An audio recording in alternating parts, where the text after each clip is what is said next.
उत्तराखंड की पुलिस लगातार online fraud करने वालों को लगातार पकड़ती आई है, चाहे वो मैग्नेट फ्रॉड हो या फिर ऑनलाइन किसी भी प्रकार का फ्लाइट हेलीकॉप्टर बुकिंग फ्रॉड हो। लेकिन एक व्यक्ति से हम ऐसे व्यक्ति से मिलवाते हैं जो पुलिस के लिए भी कहीं ना कहीं हल निकाल सकता है, जो लगातार उत्तराखंड के देहरादून में बैठकर लोग अमेरिका और इंग्लैंड जैसे देशों में फ्रॉड कर रहे हैं।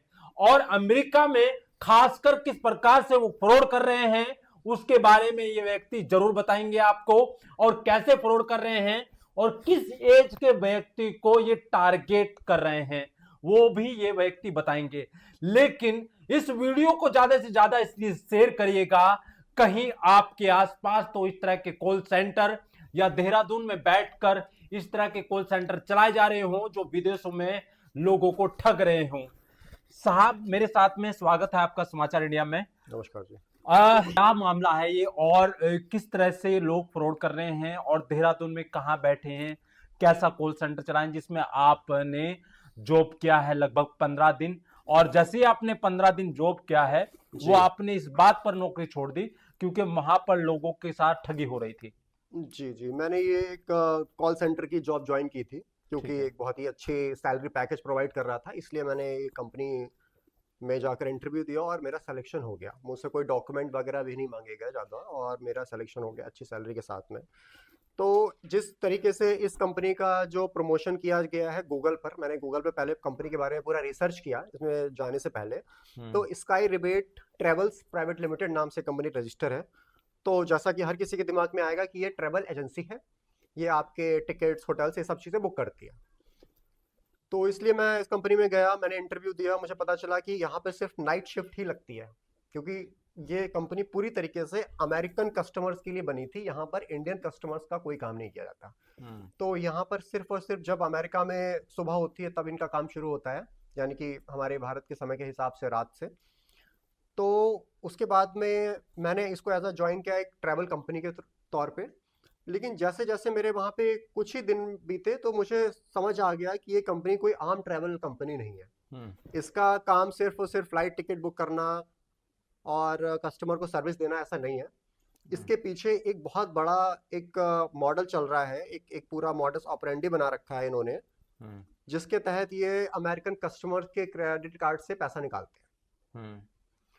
तो जैसे जैसे ट्रेनिंग में सब चीज़ें सिखाई जाने लगी लोगों को कि आपको किस तरीके से कस्टमर से जो है जितने का टिकट है उससे ज़्यादा पैसे मांगने हैं, और अगर वो पैसे देने को मना करते हैं तो उनको डराना है कि आपका जो पैसा कटा है वो वापस नहीं होगा और आपके क्रेडिट कार्ड की डिटेल्स हमारे पास हैं, हम जितना चाहे उतना पैसा आपसे निकाल सकते हैं। एक बहुत ही हैरानी की बात यह है कि हमारे भारत जैसे देश में, जो अमेरिका जितना विकसित नहीं है, लेकिन यहाँ का बैंकिंग सिस्टम अमेरिका से बहुत ज़्यादा विकसित है। यहाँ पे आपको कोई भी ट्रांजैक्शन होता है तो ओटीपी जाता है, बट अमेरिका में क्रेडिट कार्ड से कोई भी ट्रांजैक्शन करने पे कोई भी ओटीपी नहीं जाता है। आप बस अपने कार्ड की डिटेल डालें और कितना भी बड़ा वो अमाउंट हो वो आपका जो है कार्ड से कट जाता है बिना किसी वन टाइम पासवर्ड के। ठीक है। तो इसी का फायदा उठाकर ये लोग जो है पहले कस्टमर्स को लुभाते हैं सस्ते फ्लाइट टिकट के नाम से। ठीक है। और उसके बाद जब इनके पास में कस्टमर्स की क्रेडिट कार्ड की डिटेल्स, उनका एड्रेस, उनका मोबाइल नंबर सब कुछ आ जाता है, तब कस्टमर को ब्लैकमेल करते हैं कि आपका अकाउंट से इतना पैसा काट लिया गया है, वापस नहीं किया जाएगा, इससे आप ये काम कीजिए कि आप थोड़े पैसे और दीजिए तो हम आपको फ्लाइट टिकट बुक करके दे देंगे। तो इस तरीके से इनका पूरा मॉडल चलता है। ठीक है। अच्छा, जो आप कह रहे हैं तो ये जो टारगेट कर रहे हैं अमेरिका में जो लोग, कहीं ना कहीं एक एज क्राइटेरिया भी होगा कि इन लोगों को टारगेट करना है, क्योंकि कहीं ना कहीं जैसे एक उम्र होती है, कुछ लोग एक्टिव होते हैं कि वो नहीं इंटरेस्ट रखते इन चीज़ों में, तो ये क्या टारगेट रहता है इन लोगों का? देखिए ये क्या करते हैं, इनका मेन काम जो है वो लॉ ऑफ एवरेज पर चलता है। ठीक है। कि इनके पास में इन्होंने जैसे 20 कस्टमर्स को अपनी जो फेक वेबसाइट्स बना रखी हैं उनके थ्रू अपने पास उनका डेटा इकट्ठा किया, उनका डेटा चुराया, और उसके बाद में उनको कॉल करके बोलते हैं कि आपने जो फ्लाइट टिकट बुक किया है ये बुक नहीं हुआ है और आपका पैसा इतना फंस गया है। ठीक है। तो अगर आप अपना पैसा चाहते हो तो हमें और पैसा दो ताकि हम आपका जो है टिकट बुक करके आपको दें। ठीक है। तो ये ज्यादातर लोग ये जो जो है फेक जी वेबसाइट इन्होंने बनाया है, इस जी पे आप होटल और फ्लाइट ये तमाम चीजें बुक कर सकते हैं। जी जी जी वो तो क्या वो प्रॉपर वाकई में वो सच्चाई की वो नहीं बुक होती है कि नहीं नहीं होती? नहीं नहीं वो फेक वेबसाइट्स ऐसी वेबसाइट्स हैं हम्म। जिसको ये गूगल को पैसे देकर गूगल से प्रमोशन करवाकर ऊपर तक ले जाते हैं अमेरिका के अंदर। अमेरिका के अंदर। वो ठीक है। वेबसाइट आपको इंडिया में शायद नहीं दिखे या हो सकता है खुल जाए, मुझे नहीं जानकारी है। हम्म। जब आप अमेरिका के अंदर बैठे हैं और आप अगर फ्लाइट टिकट सर्च करेंगे, flight from hmm. New York to Washington, हाँ, तो चिपेस्ट। चीपेस्ट फ्लाइट, तो आपके पास इनकी वो वेबसाइट आ जाएंगी जिनको इन्होंने प्रमोशन करके उसकी मार्केटिंग करके उसको ऊपर तक ले गए हैं। ठीक है। ऐसी एक वेबसाइट नहीं बनाते, 4-5 वेबसाइट्स चलती हैं इनकी। हम्म। और उन वेबसाइट्स पे आपको जो प्राइस दिखेगा टिकट का वो एक फेक प्राइस होगा। ठीक है। अगर $300 का टिकट है तो वहां आपको वो $150 का दिखेगा। ठीक है। तो कस्टमर को लगता है कि ये सच में बहुत सस्ता ये वेबसाइट प्रोवाइड कर रहा है, उसको नहीं पता कि वेबसाइट फर्जी है। तो वो जो है अपना क्रेडिट कार्ड डिटेल डाल देगा और उसके पास मैसेज चला जाएगा कि आपके $150 कट गए हैं, और वो इनके पास आ जाएंगे। वो इनके पास आ जाएंगे, उनके पास डिटेल्स आ जाएगी कस्टमर की। फिर एक कस्टमर से और मांगते हैं $150-200। हाँ हाँ। तो बोलते हैं कि अगर आप नहीं दोगे तो आपको टिकट भी नहीं मिलेगा और $150 भी नहीं एक मिलेगा। फ्रॉड वेबसाइट के थ्रू इन्होंने किया जी और फिर ये उसको टारगेट करते हैं दूसरे फ्रॉड के लिए, उसी व्यक्ति को मतलब पैसा निकालने की कोशिश करते जी हैं उससे और पैसा लेने के लिए। ठीक है। क्योंकि ये बाद में क्या करते हैं कि फ्लाइट टिकट करके दे देते हैं, लेकिन अगर फ्लाइट टिकट असली टिकट आपको, जैसे आपने मान लीजिए कि कई सारी एयरलाइन कंपनियां हैं, इंडिगो एयरलाइन है विदेशों में चलती है, अमेरिकन एयरलाइन चलती है और कतर एयरलाइन चलती है, एतिहाद एयरलाइन चलती है। इनके अगर आप वेबसाइट पे जाके उस टिकट का प्राइस देखेंगे तो वो प्राइस होगा $150, लेकिन ये कस्टमर को उसको बेचते हैं $300-350 में। ठीक है। अच्छा, एक सवाल था, अगर कुछ लोग वीडियो देख रहे होंगे तो ये जो कॉल सेंटर जो चल रहा है ये कहाँ चल रहा है और आपका ज्वाइनिंग इसमें कैसे हुआ था जब शुरुआत में? सर ये कॉल सेंटर जो है ये दून बिजनेस पार्क हाँ जो है आईएसबीटी के जो पास में पड़ता है, वहां हाँ। पर ये चौथे फ्लोर पर स्काई रिवेट ट्रेवल्स लिमिटेड नाम से ये चलता है। ठीक है। और मैंने इसके बारे में गूगल पर देखा था, मैंने गूगल सर्च पे मैं जॉब्स देख रहा था, तो मुझे ये सबसे ऊपर मिल गया कि हाँ यहाँ पर वैकेंसीज अभी चल रही हैं और सैलरी पैकेज बाकी सबसे काफी अच्छा था। मुझे नहीं पता था कि ये इलीगल काम करता है, तो मैंने जाकर इंटरव्यू दिया और इंटरव्यू में मेरा सिलेक्शन भी हो गया। उसके बाद मैंने इस कंपनी में मुश्किल से 2 हफ्ते बिताए, जब मुझे समझ में आ गया कि ये पूरी तरीके से इलीगल काम है। इससे सबसे बड़ी बात है कि हमारे देश की बहुत बदनामी हो रही है।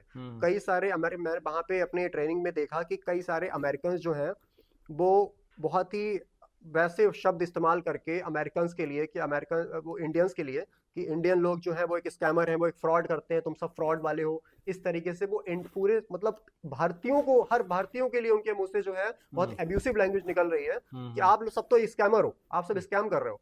तो हर कोई इनके जाल में नहीं फंसता है।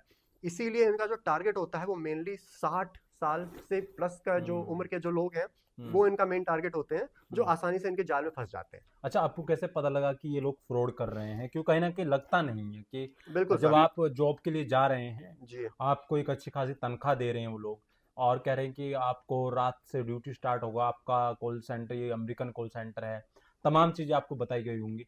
तो ये जो आपको कब पता चला ये बात कि ये सब कंपनी पूरी टोटल ही फ्रॉड है? सर मैं इससे पहले भी जो है कुछ कंपनीज में काम कर चुका हूँ, तो सबसे पहला एक प्राइवेसी पॉलिसी होती है कस्टमर की। आप कभी भी ऑनलाइन अपना जब क्रेडिट कार्ड का या डेबिट कार्ड का डिटेल्स डालते हैं, तो जितनी भी ओरिजिनल कंपनियां हैं, चाहे वो आप ऑनलाइन शॉपिंग की कंपनी ले लो या कोई भी कंपनी ले लो, वो कभी भी आपकी डिटेल्स को सेव नहीं करती हैं और कभी भी किसी एजेंट को आपकी डिटेल नहीं दिखती है। लेकिन इस कंपनी में मेरा शक तभी से चला गया जब इनके पास में सारे कस्टमर, जितने भी इनके क्लाइंट जो उनकी फर्जी वेबसाइट पे जो विजिट किया जिन्होंने, उनके क्रेडिट कार्ड नंबर, उनका सीवीवी कोड, उनका एक्सपायरी डेट, सारी डिटेल सामने थी इनके। अच्छा।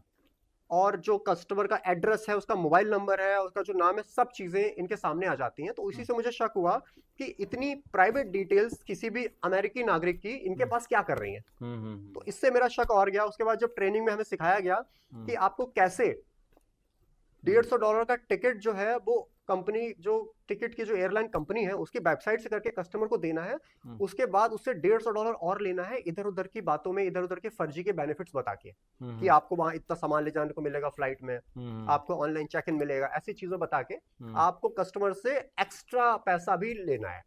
और उस एक्स्ट्रा पैसे को ये MCO बोलते हैं, इसका कोई शब्द का इनका कुछ होगा सीक्रेट मतलब।